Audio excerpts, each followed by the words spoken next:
let's take a look at friend of the show, One Hand Politics, aka Mason. You know him, you love him. Was at the general strike protests in Minneapolis, and he posted this. Great cinematography here.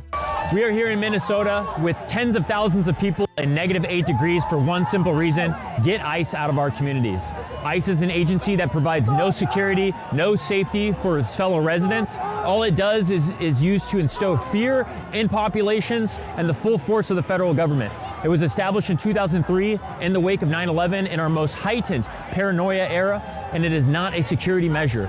We recognize that we need to abolish ICE. That is the moderate position. And the people of Minnesota are showing what the blueprint should look like for the rest of the country when it comes to labor activism, when it comes to collective power, and when it comes to solidarity. The one simple message is abolish ICE, get the fuck out of our communities. Absolutely. Hell yeah. The production is on point. He's stepping it up. I have been seeing Mason doing a lot more work, and I'm very happy to see it. Mason is fantastic. He's been a great advocate and communicator, like since we first encountered him on that Jubilee video, whichever one it was.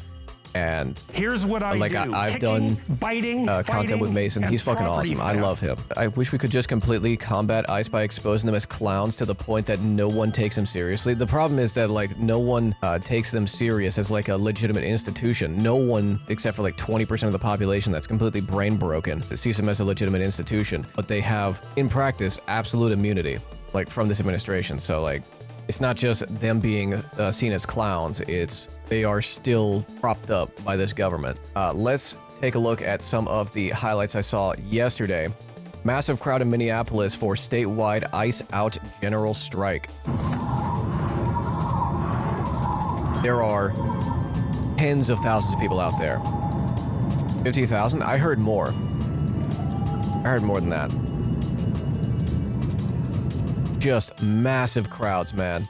First reply, at Grok, did Congress pass laws to enforce immigration? Dog, you can Google that. You can literally just search it. People do the, like, Grok, is this real? In the comment, I think because they think that they're, like, countering misinformation, fake news. I think that's, like, a motivation that they have when they do that in the comments. Sometimes it's, like, an honest, like, hey, Grok, is that true? When they literally could just Google it and then, like, copy-paste something. Huge crowds in Minneapolis yesterday. This was at the New York City Union Square Park.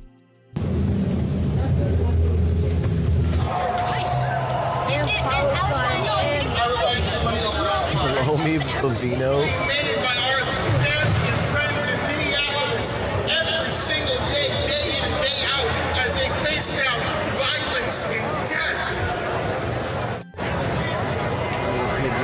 Tomorrow will be pro-Ayatollah protests. Yeah, it's fucking awesome, man. There were massive protests. There was one in Philadelphia as well.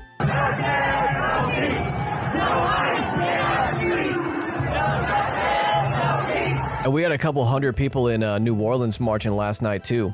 Like 5 o'clock, there was a big march down Canal.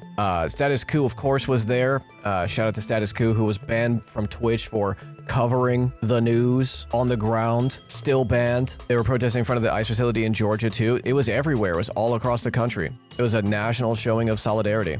You've got icicles clinging to your eyelashes right now. It is cold out here. Why did you want to be out here in these temperatures? Why did you want to stand with all of these hundreds of thousands of people out in the streets right now in downtown Minneapolis?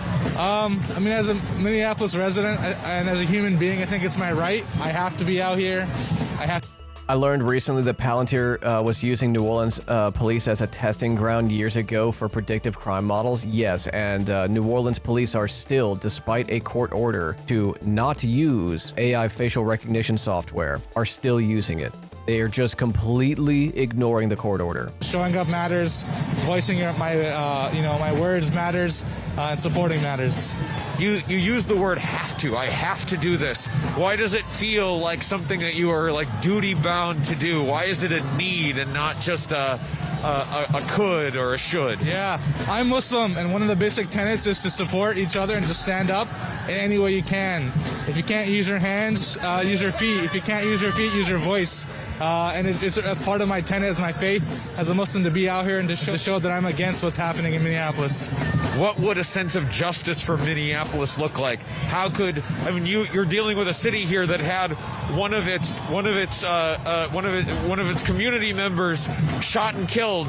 Can't begin to make that whole. You cannot undo that final act.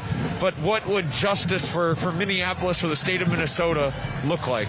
Yeah, I guess I don't know what justice look like in terms of indefinitely, but I think a good first step would be ICE's removal from the city and some type of steps towards some type of peace, because right now it just seems like there's a lot of chaos going on. So I think that would be the first step.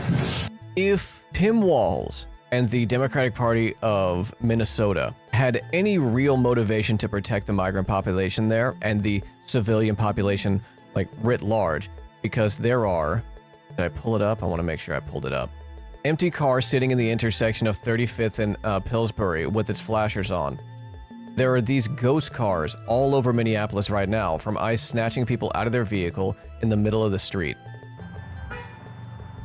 If they had any real motivation to protect the people of the city, I think they would make up some shit. Like, we now have a citizen of Minnesota card. You're now a citizen of our state, and we will not let ICE or CBP take you out of our state. They would just grant some kind of like mass amnesty for every undocumented person in Minnesota where they are like an official citizen of the state and cannot be deported. If they really wanted to protect people, that would be one way they would do it, until like the National Democratic Party unfucks itself. J.J. Miller was talking about how you can even see these cars on the side of the freeways. I would imagine so.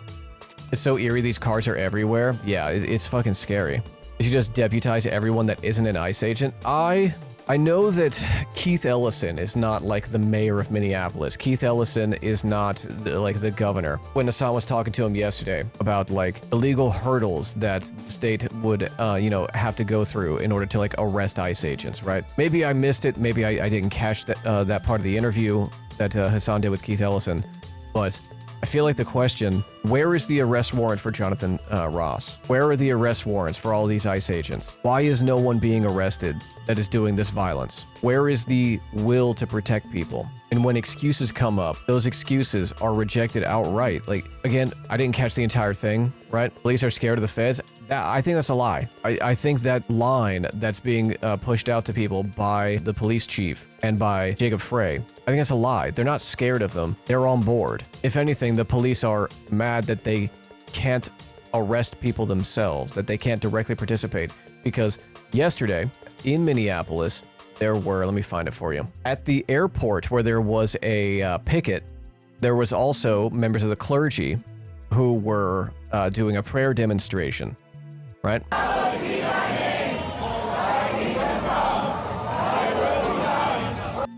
That's not ICE arresting them. That's not CBP. That's not the feds. Those are cops. Those are cops that are arresting faith leaders doing a prayer demonstration, not only violating their right to, protest and to demonstrate, but also their religious practices. Like they are oppressing, like just straight up the Fourth Amendment. Jacob Frey and Governor Walz were actually interested in protecting people and their rights. They would not allow the cops to do that. They would let them do this. Yeah, police have always been class traitors.